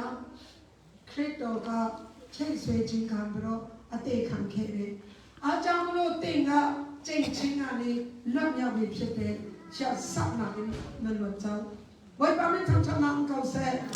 ဟာလေလုယာအာမင်လွတ်ပြီလေကျင့်ချင်းကနေကျင့်ချင်းကနေလွတ်ပြီဆိုတော့ကိုကမင်္ဂလာခံစားတော်သူဖြစ်တယ်ကောင်းချီးခံစားတော်သူဖြစ်တယ်ကပ္ပအောင်ကျမ်းလေးစကုကိုဖတ်မယ်ဆိုတော့တပတ်အားကြိုက်တာကဣတလီလာကသူ့ရဲ့သားဆက်နှကိုကောင်းချီးပေးတယ်အဲ့ဒီမှာအနေဆုံးသူကောင်းချီးပေးတယ်ယောသကိုကောင်းချီးပေးတယ်ဟာကပ္ပအောင်ကျမ်းလေးစကုကိုဖတ်မယ်ဆိုရင်တောင်ကနေလာတဲ့ကောင်းချီးအိုးမြေအဝနေလာတဲ့ကောင်းချီးပန်းပင်ရနေလာတဲ့ကောင်းချီးမူကောင်းကင်ကနေကြားတဲ့ကောင်းချီးမြေပေါ်မှာရှိတဲ့ကောင်းချီးတွေအားလုံးနို့ရီထဲမှာတော့မှအချို့ဆုံးနို့ရီခလေးမွေးမယ်နို့ပေးစရာမရှိဘူးဆိုရင်ခလေးကနို့ဆိုးစရာမရှိဘူးခလေးနို့လုံလောက်တောက်ဖို့လိုတယ်ဒီအတိုင်းပဲကျွန်တော်တို့ရတတ်တာမှာနို့လုံလောက်တောက်နိုင်အောင်တဲ့ဘုရားကောင်းချီးပေးတာဖြစ်တယ်ဟာလေလုယာအာမင်ဇာကြောင့်ဒီကနေ့ကျွန်တော်တို့က number 1အပြစ်ကင်းပြီ number 2ကျမ်းမာပြီ number 3ကျင့်ချင်းမှာလွတ်ပြီဖြစ်တယ်ဟာလေလုယာအစရဘိနာတော်မှာလာတဲ့အခါတကယ်ယေရှုပြုတ်ခဲ့တဲ့အရာကိုဝမ်းမြောက်ဝမ်းသာနဲ့ပေါ့နော်ယူသွားပြီးတော့အိမ်ပြန်ရမှာဖြစ်တယ်ဟာလေလုယာအာမင်နံပါတ်4မှာကျတော့ဗာလဲဆိုတော့ကေဘေးအခန်းကြီး1အငယ်14ထဲမှာဖယားသခင်ကကောင်းကင်တမန်တွေဆေလွတ်တယ်တဲ့အဲ့ဒီကောင်းကင်တမန်တွေကယုံကြည်သူတွေရဲ့ညာဖက်နဲ့ဘေးဖက်မှာအဆောင်အနေနဲ့ထားတာဖြစ်တယ်တဲ့ဣသရေလလူမျိုးတွေနှစ်ပေါင်း40လုံးလုံးဒေကံတရားသွားနေတဲ့အချိန်မှာကောင်းကင်တမန်တွေကနေမှာမူးတိုင်အားဖြင့်ကောင်းကင်တမန်တွေကလမ်းပြတာဖြစ်တယ်ညမှာမီးတိုင်အားဖြင့်ကောင်းကင်တမန်တွေထဲမှာပါလာတာဖြစ်တယ်ဟာလေလုယာဒီကနေ့ကျွန်တော်တို့ဒီလေကောင်းကင်တမန်တွေကကျွန်တော်တို့ရဲ့အစေအပါးတွေလည်းဖြစ်တယ်ကိုကလေဇာတိမျက်စိဆိုတော့မမြင်နိုင်တာတခုပဲကောင်းကင်တမန်တွေကညာမှာလည်းရှိတယ်ဘေးမှာလည်းရှိတယ်ခလေးလေးတွေပြုတ်ကြတယ်ဘာမှမဖြစ်ဘူးတော့ဘာလို့လဲကောင်းကင်တမန်ဆောင်းရှောင်းတာဖြစ်တယ်အယက်သမားတွေတက်တဲ့ခဏနော်ကျမဦးလေးကိုယ်တိုင်ကလည်းတက်တဲ့ခဏလေအယက်တောက်တယ်တောက်လို့လေအယက်အားတောက်ပြီးအယက်ကျွန်းဖြစ်လာတဲ့အခါဝိညာဉ်ဆိုးတွေကသူတို့စကားပြောတယ်ဟေးမင်းကအသက်ရှင်ရအကျိုးမရှိတော့ဘူးကိုတတ်တယ်လိုက်ပါလားအဖေလည်းမရှိတော့ဘူးတင်းကိုချစ်တဲ့လူလည်းမရှိတော့ဘူးတင်းမိမလည်းတင်းကိုမချစ်တော့ဘူးအဲ့ဒါကြောင့်ဟိုရေထဲမှာကားဆမတော်ပြီးတော့ဟိုရေထဲမှာခုန်ချလိုက်ပါလားစာဒနာပြောတယ်အဲ့ဒါနဲ့ရေကိုကြည့်တယ်ကြားတယ်ခုန်လိုက်ပါရေထဲမှာဘဝနိကုံချုပ်သွားပြီဆိုတော့အရာပြောတဲ့နေရာပါရဒိတုပုံရမလေးခုန်လိုက်ပါအဲ့လိုကြားတယ်အဲ့ဒါနဲ့ခုန်တော့မယ်ဆိုပြီးခုံတော့မယ်ပြောတဲ့အခါလေသူ့ရဲ့စပင်ကနေဒီလိုဆွဲပြီးတော့နောက်ဖက်ကိုလာပြီးတော့လေးကျသွားတယ်အဲ့ဒါဘာလို့လဲကောင်းကင်တမန်ဖြစ်တယ်ဟာလေလုယာဖျားရှင်နာမတော်ဒီပုံကြည့်ပါစေအဲ့တော့ကြောင့်တင်းအိမ်ကိုလေယေရှုအသွေးတော်နဲ့ဆေးကြောပါကောင်းကင်တမန်တွေတချပြီးတော့ဆောက်ပါဆိုတော့ကောင်းကင်တမန်တွေကိုအမိတ်ပေးပါခိုင်းပါတနေ့ကျရင်ရှင်ဘောလကပြောတယ်ငါတို့ယုံကြည်သူတွေကကောင်းကင်တမန်တွေကိုတရားစီရင်မှာဖြစ်တယ်ကောင်းကင်တော်ရဲ့အခါလဲပါရဒိတုပုံရှိတယ်ပထမလောရှိတယ်ဒုတိယလောရှိတယ်ဒါတိယလောရှိတယ်ညူဂျေရုဆလင်ရှိတယ်ဒါတိယလောရောက်တဲ့လူတွေကကောင်းကင်တမန်တွေကအိမ်ဖို့ဖြစ်မယ်ဒုတိယပထမဒုတိယတွေကကောင်းကင်တမန်အိမ်ဖို့မဟုတ်ဘူးနော်ဒါတရားထိုင်ရောက်တဲ့လူတွေကကောင်းကင်တမန်အိမ်ဖို့ရမယ်ပါရဒိတုပုံရောက်တဲ့လူက very sinful salvation ကဲတင်ချင်ရရုံနဲ့ပဲဘုရားတလည်းမပေးဘူးဝိညာဉ်လည်းမထမ်းဘူးပါစတာလည်းမလုပ်ဘူးသူလည်းမထိုင်ဘူးဘုရားအတွက် very serious အသက်ရှင်လို့စိုက်တိုင်းနေတဲ့လူကပါရဒိတုပုံရောက်တော့ very safe ဖြစ်သွားမှာ forever ဒါမဲ့ဖယားအတွက်ဥပုံဆောင်တဲ့စူတောင်းတဲ့အခုပိတ်မှန်လို့ရှိပြီဆိုတော့လူတွေမလာဘဲနဲ့လာပါစူတောင်းပါလူမမြင်ပဲဖယားစီရင်မှမယ်အဲ့ဒီမှာ ကောင်းကင်သွားရတဲ့ဒီကိုခန္ဓာမှာရှိတော့မှကိုကောင်းကင်ပဲအခန်းကဏ္ဍမှာရောက်မယ်ဆိုတော့ကိုခန္ဓာမှာကိုကလောက်တဲ့အတိုင်းကောင်းကင်ရောက်မှာဖြစ်တယ်ကောင်းကင်မှာအခန်းများကြီးရှိတယ်ရှင်ယောဟန်ခန်းကြီးဆက်လက်နေတစ်တော်ထဲမှာ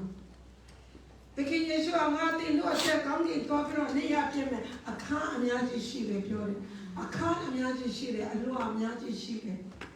အဲ့ဒါကြောင့်တိဘယ်နေရာရောက်မှလဲခရိယန်အတ္တမှာတူစီယတ္တမှာကိုစိုက်တဲ့အတိုင်းကိုပြန်ရိပ်မှဖြစ်တဲ့အတွက်ကောင်းကင်ရောက်တဲ့အခါဒီအခန်းကဏ္ဍမှာရောက်မယ်ဆိုတာကိုစိုက်တဲ့အတိုင်းကိုရိပ်မှဖြစ်လို့ကောင်းသောအရာကိုစိုက်ကြရအောင်ဘုရားရှင်နာမတော်တည်ပေါင်းကြည်ပါစေဟာလေလုယာအာမင်အဲ့ဒါကြီးအသေးစိတ်မပြောတော့တော့ဘူးအသေးစိတ်ကနောက်တစ်ခေါက်ခေါ်ရင်ပြောမလဲဟာလေလုယာကဲချိန်ချင်းကနေအားလုံးလုံးရတာဖြစ်တယ်နံပါတ်1ကပါလေအပြစ်စေကြောတယ်နံပါတ်2ကပါလေကျမ်းပါလေနံပါတ်3ကပါလေချိန်ချင်းကလည်းတယ်နံပါတ်4ကပါလေကောင်းကင်တမန်တွေကဆောင်းရှောက်တယ်ကောင်းကင်တမန်တွေကိုပေးရဖြစ်တယ်နံပါတ်5ပါလေဆိုတော့ရှင်လောက24 49ဖတ်မယ်ဆိုရင်ဆောင်းပါစီတီယာနေဆောင်းပါကောင်းကင်ကနေဝိညာဉ်သုံးလောက်မှဖြစ်တယ်တဲ့တမန်တော်အခန်းကြီး1အငယ်8ကိုဖတ်မယ်ဆိုရင်စီယောဟန်က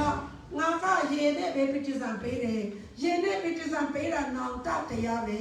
ဒါပေမဲ့သခင်ယေရှုကမီးနဲ့ဝိညာဉ်တော်နဲ့ပြည့်စုံပေးမှဖြစ်တယ်ဟာလေလုယာယေရှုရဲ့သေတော်အဖြစ်ကျွန်တော်တို့ပါရလေဆိုတော့ဝိညာဉ်ပတ်သက်ခြင်းရတာဖြစ်တယ်လောကမှာတော့ကောင်းတဲ့ခါရနိုင်တယ်ဘုံတကူကဖျားဆရာမရတာဖြစ်တယ်ဟာလေလုယာဟာလေလုယာဘုံတကူပဲပို့ရေးကြည့်တာဖြစ်တယ်ကောင်းတဲ့ခါတော့ပညာသင်မယ်ဆရာဝန်ဖြစ်မယ်အင်ဂျင်နီယာရင်ရှိမယ်ချမ်းသာမယ်ကောင်းတဲ့ခါရှိတယ်ဒါမဲ့ကောင်းကင်ချီမယူသွားနိုင်ဘူးဒါမဲ့ဘုံတော်နဲ့ပြည်နေမယ်ဆိုရင်တော့တင်းအားဖြင့်လူတွေလွတ်မြောက်မယ်ကောင်းကင်မှာလည်းဘုံတကူနဲ့ပြည်ဆိုဘုရားသခင်ကပူတာရဲ့ကောင်းသောနေရာကိုပေးမှဖြစ်တယ်ဟာလေလုယာဒေါက်တာယုန်ကီချိုးရဲ့ assistant pastor မိမဆုံးသွားတဲ့ကောင်းကင်ရောက်ပြီးသူ့ယောက်ျားလည်းအမြန်ပြောမယ်ဆိုရင်သူ့မိမတည်ပြီး9လမြောက်မှာမူးလေပြီးတော့တည်သွားတယ်သူ့ဝိညာဉ်သွားတယ်ကောင်းကင်ရောက်တယ်အာဗြဟံနဲ့တွေ့ခဲ့တယ်ဒါဝိဒ်နဲ့တွေ့ခဲ့တယ်မောရှေနဲ့တွေ့ခဲ့တယ်တခင်ယေရှုနဲ့တွေ့တယ်ခုတော့ကျွန်တော်အမျိုးသမီးအလုံး9လတော့လာပြီးပြီကျွန်တော်ဘေးတွေ့ပါโอเคလာတော်တယ်သူ့မိမနဲ့တွေ့တယ်ချောတယ်လေအဲ့ဒါနဲ့နှုတ်ဆက်မလို့မိမလည်းသူ့လည်းမပေးဘူးတဲ့မရဘူးတဲ့နေရတဲ့ကောင်းကင်မှာနေအိမ်မဆောက်ပြီးတဲ့ဘူးကြည်ပါလားတဲ့အဲ့ဒါနဲ့သူ့အိမ်ပြတဲ့ခါလေသူ့အိမ်ကဒီလိုအကားရှိတဲ့အမှုမရှိဘူးဖြစ်နေတယ်ဟေးကိုရောကျွန်တော်အိမ်ကမှုမရှိပါလားဆိုတော့တရားလောကမှာငါ့ထက်မှအလုံးမလုံးတာအမှုမရှိဘူးဒီတစ်ခါအခုပေးမယ်ပြန်သွားဖခင်အတွက်စကားလောကမှာလောက်တဲ့အတိုင်းအမှုပေးမယ်ပြီးတဲ့အခါတိတ်ကိုခေါ်မယ်တစ်ဖက်ကလေမတည်သေးလို့အရန်ဝမ်းမြောက်စရာတော့မဟုတ်ဘူးနော်မတည်သေးတာလေဖခင်အသက်ရှင်ခုပေးသေးတာလေကောင်းကင်ကအိမ်မပြီးသေးတာကျမကောင်းကင်ကအိမ်မပြီးသေးလို့ဖခင်အသက်ရှင်ခုပေးတာကျမအမျိုးသားကောင်းကင်ကအိမ်ပြီးလို့ခေါ်တာအဲ့ဒါကြောင့်အသက်ရှင်လို့အရန်ကြီးလဲဝမ်းမသာနဲ့ဘာလို့လဲကောင်းကင်မှာအိမ်မပြီးတာဖြစ်နိုင်လဲဆက်စီအောင်ကောင်းတယ်နော်တစ်ဖက်ကနေပြောနေစမ်းလေအဲ့လိုဆိုတော့လောကကိုပြန်သွားရမယ်ငါတားရီတမီးလူပြောပါငါအရန်ပြောနေတယ်ကောင်းကင်မှာတွေ့ရတယ်မဟုတ်ဘူးလားတင်းရဲ့အိမ်ကအမှုမရှိဘူးအဲ့ဒါကြောင့်ဖခင်အတွက်သစ္စာရှိရှိလောက်ပါအဆိုပြီးပြောတယ်အဲ့ဒါနဲ့ယေရှုပြန်လာဖို့ရဘုရားနေနေပြီလူရရံပေါ်စားလို့နေတော့ပြောပါဆိုပြီးတော့လေသူ့အလားတော်တော့တကြိုဖို့စီရင်နေတဲ့အချိန်မှာသူ့ရဲ့ဝိညာဉ်ပြန်လာပြီးတော့လေအသက်ရှင်လာတော့ဟဲ့ကမတေဝဲနဲ့ငါဘာလို့တကြိုဖို့လောက်ကြလဲဆိုတော့မင်းတေပြီလေဒီမှာဒိတ် certificate တောင်ရှိတယ်ဆရာမလက်မရှိတယ်မင်းတကယ်တေတာလို့ပြောတယ် ဒါမဲ့လို့သူတည်ပြီးတော့လေမတူကျုပ်ဖြစ်လဲမှာမြန်ပြတ်တော့စေမှာအလောင်းထဲတော့မယ်သူလောကမှာနေစရာအိမ်မရှိတော့ဘူးဖြစ်မှာတဲ့အဲဆိုတော့ကျွန်တော်တို့တွေကလည်းမတည်နိုင်တဲ့ဝိညာဉ်ဖြစ်တယ်ယေရှုပြုပြီးကျွန်တော်ဟာမတည်နိုင်တဲ့ဝိညာဉ်ဖြစ်တယ်လို့ပြောရအောင်ကျွန်တော်ဟာမတည်နိုင်တဲ့ဝိညာဉ်ဖြစ်တယ်ကျွန်တော်ဟာမတည်နိုင်တဲ့ဝိညာဉ်ဖြစ်တယ်သိရဲ့အထင်မှာမတည်နိုင်တဲ့ဝိညာဉ်ရှိတယ်အဲ့ဒီဝိညာဉ်ထွက်သွားတဲ့အခါဒီကိုခန္ဓာမြေရှိုးမလားတကြူမလားတကြူလည်းဒီကောင်တော့ကောင်စားတယ်မထူးပါဘူးမြေရှိုးလည်းပြချသွားတဲ့အရန်ကျန်တဲ့သူတက်နာကြီးတဲ့ကျွန်တော်ခံစားရတယ်အဲ့လိုဆိုတော့ဒီကိုခန္ဓာတက်ကလှပအောင်အမြဲတမ်းခန္ဓာကိုယ်တက်ကပြုစုနေတာဒါမဲ့ဒါအရာကြီးတဲ့လည်းဖြစ်တယ်နှစ်ကောမတိထဲမှာယာယီတဲ့ဖြစ်တော့တင်လို့အိမ်ထွက်သွားတဲ့အခါလူလည်းနဲ့ဘလို့ဖျားဆောက်တဲ့အိမ်မှာနေရမှာဖြစ်တယ်ဖျားဆောက်ပေးတဲ့အိမ်ကဘလို့ပြီးပြီလဲဘလို့ကောင်းပြီလဲအသက်တာဆန်းစစ်ဖို့ရောက်တဲ့လူအသေးအဲ့ဒီလူကတွေ့ခဲ့တယ်ဒါကြောင့်သူကောင်းတဲ့အိမ်တွေ့ခဲ့လို့လေအခုကိုရီးယားဆုတောင်းတောင်းပါလေအမှုတော်ထားရွက်တယ်ဆုတောင်းတောင်းဆိုတာအေးတယ်ဒါပေမဲ့လို့အဲ့ဒီမှာဘာလို့ရွေးလဲအိမ်မှာလေကိုရီးယားတွေကတထဲတွေလေပတ်စံများတွေလေအိမ်ထဲမှာနေထွေစားစရာအများကြီးနဲ့စိတ်နဲ့ဒီကိုခဏနေလို့ရတာဗောဒါမဲ့ဆုတောင်းတောင်းလေးမှာအမြဲတမ်းဆုတောင်းပြီးတော့ဆုတောင်းလာတဲ့လူတွေပြုစုနေတယ်ဘာလို့လဲကောင်းကင်ကတော့အိမ်တွေးခဲ့လို့ကောင်းကင်အိမ်ကောင်းလေးပြီးချင်တယ်အတင်းတော်မှာရှိတဲ့တပြက်စီးလေးတဲ့သူနော်ဗိမာန်တော်ကြီးရှုတဲ့တပြက်စီးလေးတဲ့သူရဲ့အန်တီကြီးရဲ့အိမ်ကကောင်းနေတယ်ကြည့်တော့လေအတင်းတော်လူကြီးအိမ်ထက်အဲ့ဒီတပြက်စီးလေးတဲ့ဒါဝရဲ့အိမ်ကပူကောင်းနေတယ်ကောင်းကင်မှာလေအားကြောင့်တော့လောကမှာလူတွေဒီလိုကြည့်တဲ့လူကကောင်းကင်မှာအိမ်ကောင်းချင်တာကောင်းမှာလူတွေဒီလိုနေကြဆိုကြည့်ပြီးတော့သူကတော့မဆုံးမပဲစီရတာပဲဘာမှမရှိဘူးလို့မိဘမဲပဲအရာချင်တဲ့လူတယောက်ပါလေကောင်းကင်ကလည်းခါပုံမြင့်မာနိုင်မှာနော်ကောင်းကင်မှာကျတော့ထောင်ရပေါ်တော့ပါလေအဲ့တော့ကျွန်တော်အသက်တာဆင်ချင်ပြီးတော့ကျွန်တော်ရဲ့ကောင်းကင်အိမ်မှာဆောက်လဲဆိုတာကိုဆင်ချင်ရမှာဖြစ်တယ်ဖျားရှင်နာမတော်ဒီပေါင်းကြည့်ပါစေအဲ့ဒီကောင်းကင်တမန်မျိုးဖျားကကျွန်တော်တို့ရဲ့အစီခံအတွက်ဖျားကပေးထားတာဖြစ်တယ်အဲ့ဒါဘာကြောင့်လဲယေရှုသွန်လောင်းပေးတဲ့အသွေးတော်အဖြစ်ယေရှုအသွေးတော်နဲ့ခန္ဓာကိုယ်စိတ်ဝိညာဉ်ကြည်တည်လို့ရတာဖြစ်တယ်ဟာလေလုယာနံပါတ်နာမဝိညာဉ်သွန်လောင်းလေးနံပါတ်6မှာလေကလတိအခန်းကြီး3 7 14 15ဖတ်တဲ့အခါအာဗြဟံရဲ့ကောင်းကြီးတွေသိလို့ရတယ်အာဗြဟံအကြောင်းကိုပြန်ကြည့်မယ်ဆိုရင်အလိုရတတ်တယ်ချမ်းသာတယ်ဆွေးနွေးရတနာတွေပိုင်တယ်တလိပ်ဆန်တွေပိုင်တယ်ဆိုရမရဲ့တတမှာအယံချမ်းသာလို့ဒါဝိအယံချမ်းသာလို့ဖယားသားသမီးတွေအယံချမ်းသာလို့အဲ့ဒီစေစိတ်ယတနာကြည်ဝခြင်းတွေအာဗြဟံရဲ့ကောင်းကြီးတွေအသွေးပရိညင်အဖြစ်ကျွန်တော်တို့ကိုပေးပြီးသားဖြစ်တယ်ဟာလေလုယာဟာလေလုယာဖျားရှင်နာမတော်ဒီပေါင်းကြည့်ပါစေအလိုဆိုရယေရှုသွန်လောင်းတဲ့အသွေးတော်ကနံပါတ်1ပါလို့ပြလေအပြစ်ကင်းတယ်အပြစ်စေကြောတယ်တယောတခုအသွေးတော်ကြောင့်တအားများတယ်ဒါမဲ့တစ်ခုပြီးတစ်ခုမပြောအားတော့ဘူးနံပါတ်2ကပါလေကျမ်းမာကြောင်းလည်းတအားများတယ်နော်ဆာရ190ထဲမှာလေနောက်ကပတ်တော်လွတ်ပြီးတော့ကျမ်းမာတယ်ဟေစာယ53ထဲမှာခုနထမြောက်ရ26ထဲမှာတိပေ24ထဲမှာကျမ်းမာခြင်းတွေဖျားကပြီးသားဖြစ်တယ်ဇေတလို့ကျမ်းမာတာမဟုတ်ပဲတဲ့ဆရာဝန်တကာတို့ရဲ့ဆရာဝန်တခင်ယေရှုကကျမ်းမာစေတာဖြစ်တယ်ကျမ်းမာစေဖို့တည်းနေတော့လေဘယ်လိုနာလာထူလာလဲဆိုတော့ဆရာဝန်တွေပေးတဲ့ဆေးတွေအကုန်လုံးဖွက်ထားပြီးမှကျမ်းမာလာတာဆရာဝန်ပေးတဲ့ဆေးကကောင်းတယ်ဒါမဲ့ခုခံအားမရှိတော့ဘူးအဲ့ဒီဆေးကြီးပဲစားပြီးတော့ကိုကထမင်းလည်းမစားဘဲနဲ့အရာကောင်းတဲ့ဆေးတွေစားတဲ့အခါခုခံအားကမတောက်ပြန်နိုင်တဲ့အခါအကောင်းဆေးကလူကိုတတ်တာဖြစ်တယ်မသေးနိုင်တော့ဆေးသမားမရှိဘူးမမားနိုင်တော့ရှင်းနေလည်းမရှိဘူးနော် အဲ့ဒါကြောင့်စီးကလည်းတနေ့ရမှာကောင်းပဲမဲ့တနေ့ရမှာမကောင်းနှလုံးအပြတ်စားကြည့်ပါကြောက်ကအတွက်မကောင်းကြောက်ကအတွက်စားကြည့်ပါအသေးအတွက်မကောင်းအသေးအတွက်စားကြည့်ပါအဆုတ်အတွက်မကောင်းအဆုတ်အတွက်စားကြည့်ပါကြိုးအတွက်မကောင်းတနေ့ရကောင်းရင်တနေ့ရထိခိုက်သွားတယ်အဖိုးအခမပေးပဲနဲ့ဓာတ်ချက်ကြရတော့မနဲ့ကျမ်းမာချင်းယူရဲဆိုရင်ယုံကြည်ခြင်းနဲ့ယူလိုက်ရုံပဲပေးစရာလည်းမလိုဘူးစားစရာလည်းမလိုဘူးအဲ့လိုယေရှုရဲ့တန်ချက်တဲ့ကျမ်းမာပြီဆိုတာယုံကြည်လို့ဒီကနေ့ဒီမှာတည့်ရနိုင်မှာဖြစ်တယ်။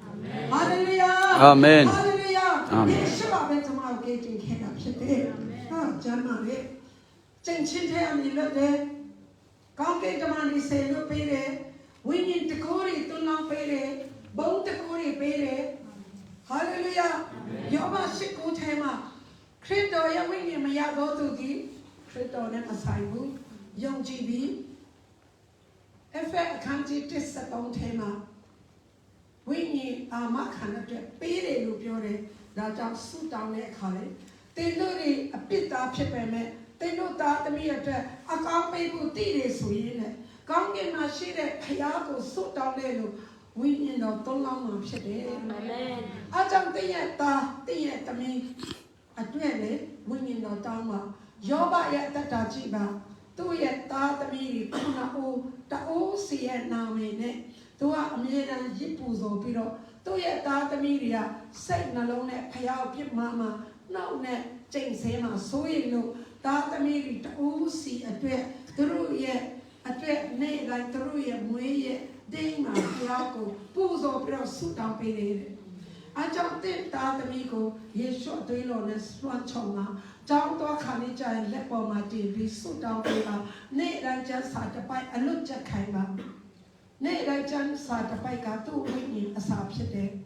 အဲ့ဒီဝိညာဉ်အစာလည်းနဲ့ကျောင်းတော်ခိုင်းပါထိုးချတော်မှာဖြစ်တယ်ဝိညာဉ်တကူကိုကရပြီးတော့ကိုသားသမီးကိုလက်ဆက်ကရမှာဖြစ်တယ်ဟာလေလုယာပြီးတော့ပါလေဆိုတော့စေးစိမ်အောက်စာယတနာဘုရားသခင်ကြွေဝါလေဘုရားသခင်ရာခသိန်းဖန်ဆင်းလေဘုရားသခင်ကနော်လူကိုဖန်ဆင်းတာစัจ java လာကိုလုံးဖန်ဆင်းတာကဲအခန်းကြီးဖြစ်စီထဲမှာစေဝေယတနာငါပိုင်တယ်လို့ပြောတယ်ယေရှုအချမ်းသာတယ်ဆိုပြီးတော့ကျွန်တော်တို့အယံစီးရင်ကျွန်တော်တို့ရဲ့အသက်တာနဲ့ဘုရားဘုန်းတော်ထင်ရှားမှာမဟုတ်ဘူးအဲ့ဒါကြောင့်ကိုကပေးနိုင်တော့သူဖြစ်မှဧဝံဂေလိလောက်ရင်တော်မှလေကျွန်မ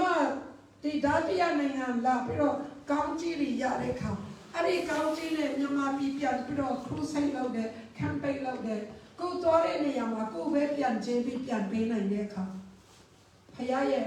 မျက်နှာသာရတယ်နောက်ပြီးတော့ဗာလေလူတွေကိုကျွေးနိုင်နေဆိုတော့လေဧဝံဂေလိကလည်းထိရတာဖြစ်တယ်ဟာလေလုယာဟာလေလုယာဖခင်နာမတော်တဲ့ပုံကြည့်ပါစေအာမင်သူရဲ့သားသမီးတွေကိုချမ်းသာစေတာဖြစ်တယ်။အကောင်းလေးပေးမှဖြစ်တယ်။ကောင်းအကောင်းလေးပေးတာဖြစ်တယ်။အဝတ်စားကောင်းလေးပေးမှဖြစ်တယ်။အစားတော့ကောင်းလေးဖြစ်မှဖြစ်တယ်။အကောင်းဆုံးသောဆန်စပါးလေးပေးမှကျွေးမှဖြစ်တယ်။ဟာလေလုယာ။အာမင်။ဘုရားစီရင်အောင်လည်းမထားဘူး။ချင်းလူမျိုးတွေလည်းဖျားရွေးတယ်။မြန်မာပြည်လာတယ်ဆိုတော့နော်။မြန်မာပြည်ချင်းလူမျိုးလက်ထဲမှာရောက်မယ်။ပရိုဖက်အများကြီးရှိတယ်။နတ်နိုင်ရောကလေးနေမှာလေနတ်နိုင်ရောမှာလေဖုန်ကြီးသူတို့ဗုဒ္ဓဘာသာတွေတအားလေးစားပြီးတော့အနာဂတ်ကိုပေါ်နိုင်တယ်သူတို့ဖုန်ကြီးတပါပြောတယ်။အောင်ပြင်းရှိနေအဲ့ဒီအောင်ပြင်းနေအများကြီးပွားလာတဲ့အခါတဲ့ဟိုချင်းတောင်ကနေလေချင်းလိုမျိုးဒီဇိုင်းကိုတွေ့ရတော့ဒီကောင်းပေါင်းနဲ့နောက်ပြီးတော့ဘီယာကတီဘောင်းမီအတူလေးနဲ့လေနောက်ပြီးတော့ပလိုင်းလေးတွေပြီးတော့ဓာတ်လေးနဲ့ချင်းတောင်ကနေဆင်းလာပြီးတော့မြန်မာပြည်တစ်ခုလုံးကိုအောက်ဆူတာတွေ့တယ်ချင်းတွေကိုတရိထားပါဦးလေဝဲလက်ထက်ကလည်းချင်းတွေကိုတရိထားပါဘုချောအောင်စားလက်ထက်ကလည်းချင်းတွေကိုတရိထားပါဘာလို့လဲချင်းတွေကလူမျိုးနေဆိုစင်းရဲတွေသူတို့တွေကိုစစ်တိုက်ပြီးတော့ညံ့တိမ်မယ်လို့ထင်ပေမဲ့နောက်ွယ်မှာယေရှုရှိတယ်ဆိုတာမသိဘူးဟာလေလုယာကျွန်တော်တို့ချင်းလူမျိုးတွေရဲ့နောက်ွယ်မှာသခင်ယေရှုအသက်ရှင်တဲ့ဖခင်ကောင်းကင်ကမန်ရှိတော်ဖြစ်တယ်ဟာလေလုယာ အဲ့ဒါကြောင့်ကိုယ်ကိုယ်မမာယုံတဲ့အရာတွေအသက်ရှင်တဲ့ဘုရားကိုယ်ကိုယ်ရတဲ့မြန်မာပြည်မှာကျွန်မအလုပ်လုပ်မှာတင်လဲအလုပ်လုပ်ပါလို့ခေါ်ခိုင်းတာလူကိုယ်တိုင်မလာနိုင်တော့မှတည့်ရဲ့မရေးချရေးနဲ့မြန်မာလူမျိုးကိုယ်ကိုယ်မမာယုံတဲ့လူတွေရဲ့ဝိညာဉ်ကိုခေါ်မှာဖြစ်တယ်ဒေါက်တာဆာဆာဘုရားသခင်ကောင်းချီးပေးတယ်ဟာလေလုယာ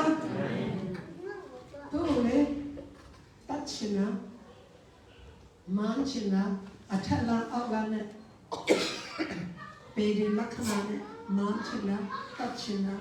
ဘုရားသခင်ကဟိုးကရိယာနေစီမံခန့်ခွဲပြီးသားတခင်ယေရှုလည်းကဘာမကြီးမရှိခင်ဘုရားရဲ့စရင်ထဲမှာ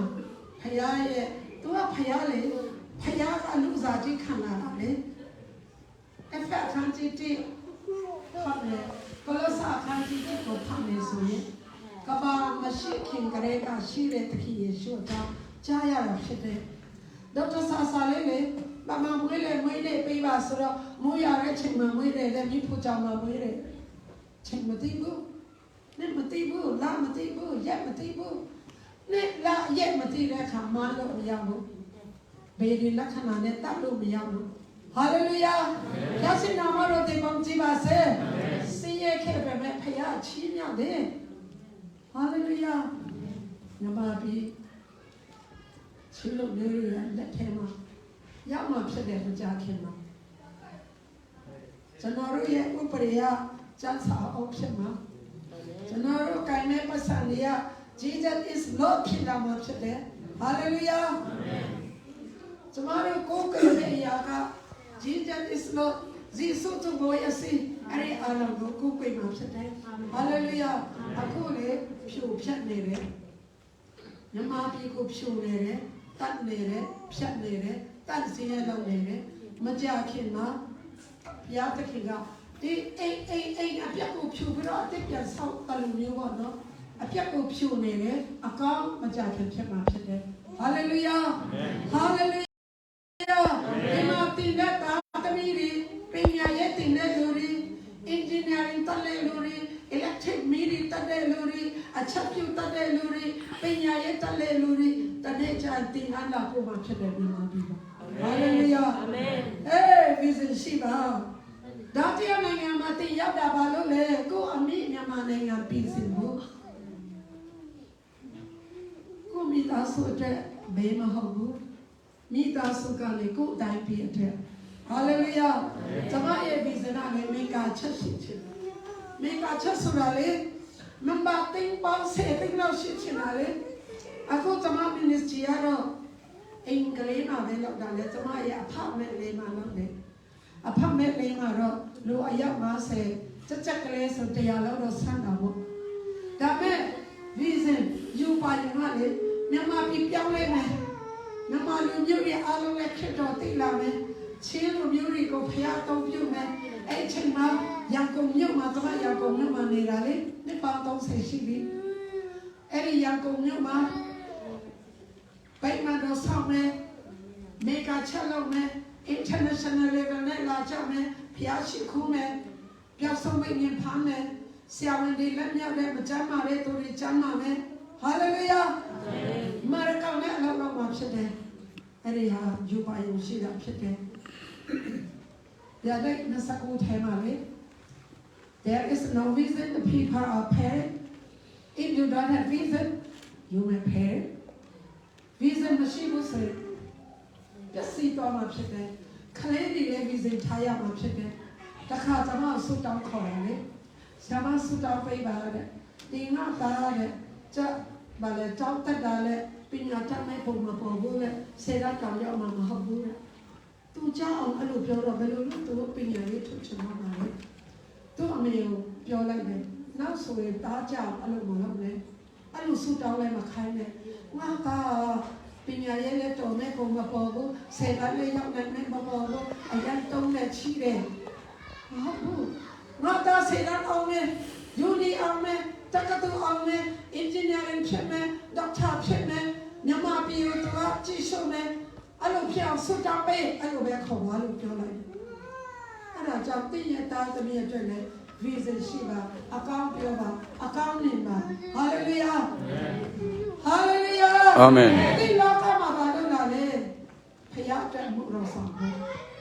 The purpose of human existence is to worship Him correctly. တို့တိတိကျကျနဲ့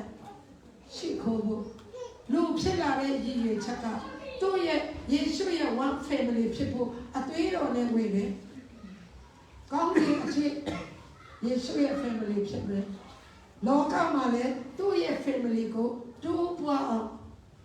ခေါ်မှာဖြစ်တယ်။ Hallelujah ။ဒါရှင်နာမတော်ဒီပေါင်းကြည့်ပါစေ။ Amen. အဲ့ဒါကြောင့်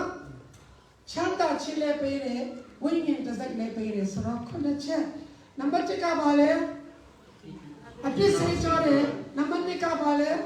ကျမ်းပါလေနံပါတ်3ကပါလေချိန်ချင်းမှလည်းတယ်နံပါတ်4ကပါလေကောင်းကင်တမန်ဒီအစောအဖြစ်ဆယ်လို့ပေးတယ်နံပါတ်5ကပါလေဝိညာဉ်သုံးလုံးတယ်နံပါတ်6ကပါလေဘုံတကူနဲ့ပြီးဆုံးစေတယ်နံပါတ်9ကပါလေ Joy what say they? ကဲနံပါတ်1အဖြစ်လွတ်တယ်နံပါတ်2အနာရောခံနေတယ်နံပါတ်3ချိန်ချင်းနဲ့လွတ်တယ်နံပါတ်4ကောင်းကင်တမန်ဆယ်လွတ်တယ်နံပါတ်5ဝိညာဉ်သုံးလုံးတယ်နံပါတ်6စီးစိမ်နဲ့ပြီးစေတယ်နံပါတ်9သူများကိုဝိညာဉ်ပြန်ပြီးတော့ပေးနိုင်ဖို့သူများအတက်သက်ရှင်နိုင်ဖို့ဘုရားသခင်ကကောင်းချီးပေးတာဖြစ်တယ်ဟာလေလုယာဟာလေလုယာဒါကြောင့်လို့ဒီကနေ့မှာခရစ်တော်လက်ဝါးကတိုင်းမှာခက်ခက်ခဲနဲ့သုံးလောင်းနဲ့အသွေးတော်ကအများကြီးလောက်တဲ့ထဲမှာခုနှစ်ချက်ပြောတယ်အဲ့ဒီအသွေးတော်ကလေတကားပိတ်ခံနေပြီဖြစ်တယ်အခု rapture တအားနေပြီ rapture ဆိုတော့ယုံကြည်သူတွေမျက်စိတမိတ်အတွင်းမှာပြောပြောက်သွားတယ်တစ်ကိုဆင်တာထဲမှာနော်တစ်ကိုဆင်တာ58တစ်တဲ့အခန်းကြီးလေးနော်ထဲမှာပြောလဲမျက်စိတမိတ်မှာသင်တို့ကိုအာကာသကောင်းကင်သို့ခေါ်မလို့ပြောတာဖြစ်တယ်။နေရာဘက်မှာလည်းကောင်းကင်နော်အဲ့ဒါ rapture အဲ့ဒီ rapture မှာကျတော့ယေရှုအသေးတော်နဲ့အပြစ်စေကြောတယ်ဆိုတာဟောလို့မရတော့ဘူးတကားအိတ်တော်မှာဖြစ်တယ်။အဲကြောင့်တကားမပိတ်ခင်မှာမိသားစုအားလုံးနော်ယေရှုရဲ့အသေးတော်တကူတွေနားလေပြီးတော့ယုံကြည်ပြီးတော့အသုံးပြုကြပါစို့အရောက်တိုင်းတက်ဖျားရှင်ကောင်းချီးပေးပါစေ။အာမင်။ Okay အဆုံးအချင်းဘာတချင်းဆိုလို့လေကျွန်တော်ကောင်းချီးပေးမှာနော်